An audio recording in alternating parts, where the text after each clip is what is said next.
No, I mean, the point is they may yield up whatever, as it were, meaning they have rather slowly.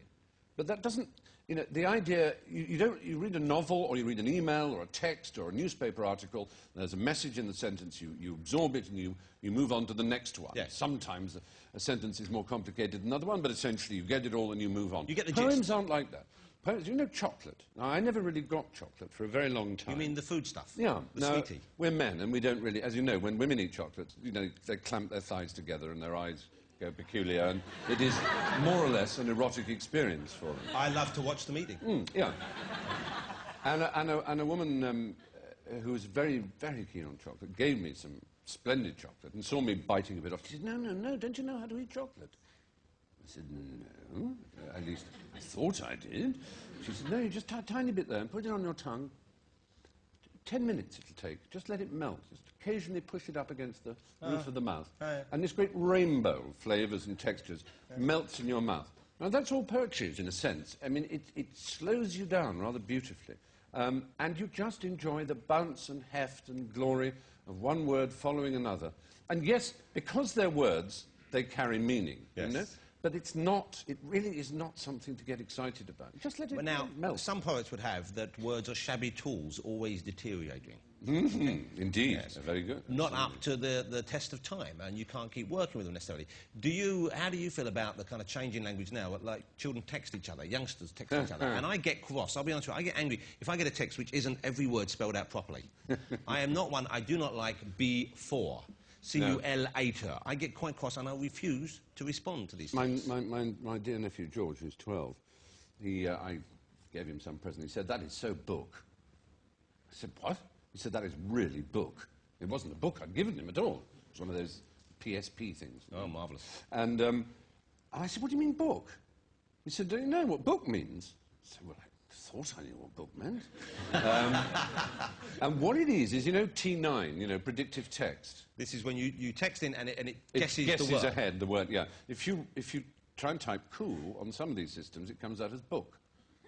So my nephew George, being 12, is of a generation where the extra 2 key presses necessary to change cool into book, frankly, he hasn't got time. He's a 12-year-old. Very busy. So they just let book stand. So book, for his generation, means cool. So the language has evolved. Yeah, it's well book, exactly. But I wouldn't know that, and I would just... This is not fair on us older people. No, but we can pick it up. He once said to me as well, he said, "Uncle Stephen, you've got to learn to chillax." Chillax? Chillax. Chillax? So, yeah, it's a portmanteau. It's chill and relax into one word. I don't like this. Why not? It's wrong. Not wrong at all. Look, there are 2 words. There's chill and there's relax. Chillax is not a word. Chillax is like a planet in Doctor Who. Do you like words melding together? Depends which words. Ah, well, now, why did you accept me using the word meld? You look up in the dictionary, the word meld means to announce. You thought it meant to weld and to melt. That's like 2 words gone together. Yes. It has never meant that. It never meant that. It means to announce. It's absolutely, completely, in your terms, wrong to use meld like that. But it's how language built up. I have no time at all for the kind of... Just chillax a bit, will you? But it's an important point.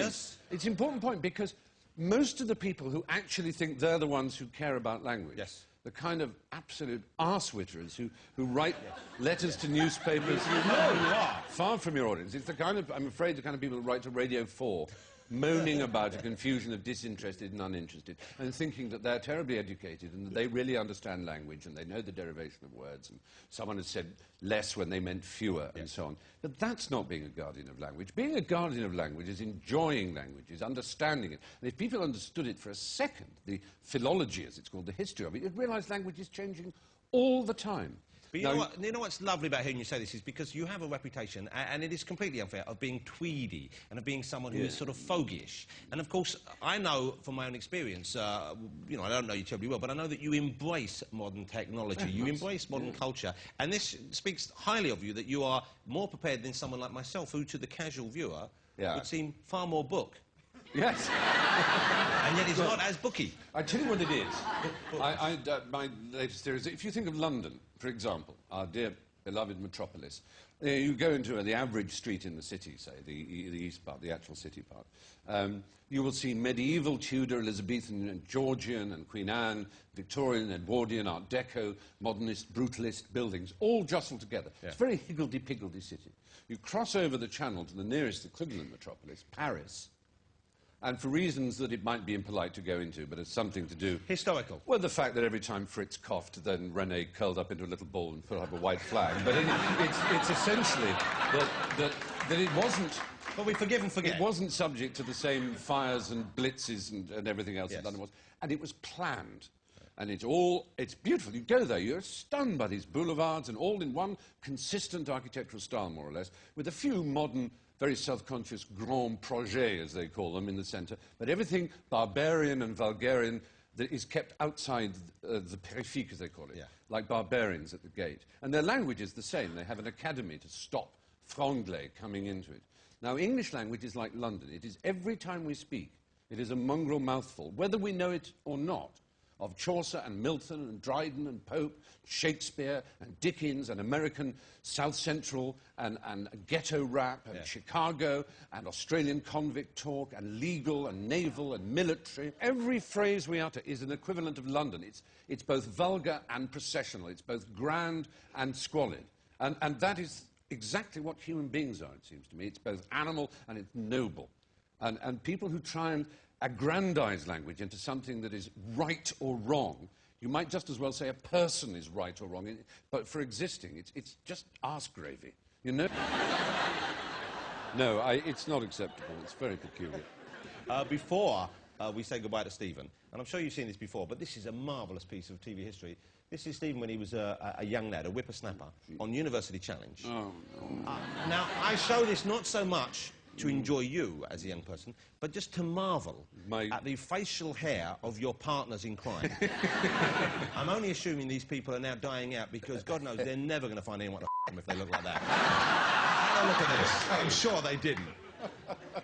Which French scientist and writer on religious subjects, born in 1623, was an infant prodigy in mathematics? Pascal. Pascal, 5 points. And a starter again, with 5 points only from 300 for Queens. And here's a starter. The man who partnered George Burns in the film version of The Sunshine Boy... Queen's Fry. Sorry, hang on. Just how are you? I've never been in the matter. What? Walter Matthau.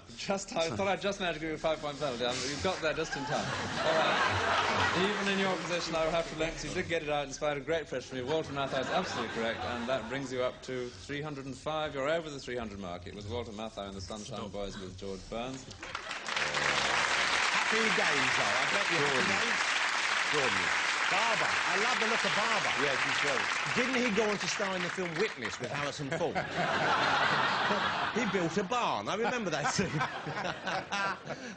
That's a marvellous kid. Stephen, it's always so lovely to have you on the show. Thank you for joining us again. Stephen's new book is The Ode Less Travelled. I recommend it. It's great fun, and you know, I might start writing a couple of poems. Lovely having you on the show. Mr. Stephen Fry, ladies and gentlemen. Are you going to stay? Are you going to stay for the music? Lovely. Thank you to my guests this evening, Stephen Fry, of course, Dave Goody and Guy Pearce. All of you were splendid company. Joining me next week, we have from the band Texas, Charlene Spiteri, Hollywood star Woody Harrelson, plus we have music from the Kaiser Chiefs, and Harry Potter himself will be here, Daniel Radcliffe. Expelliarmus. Or whatever it is. Now, performing Mornings 11.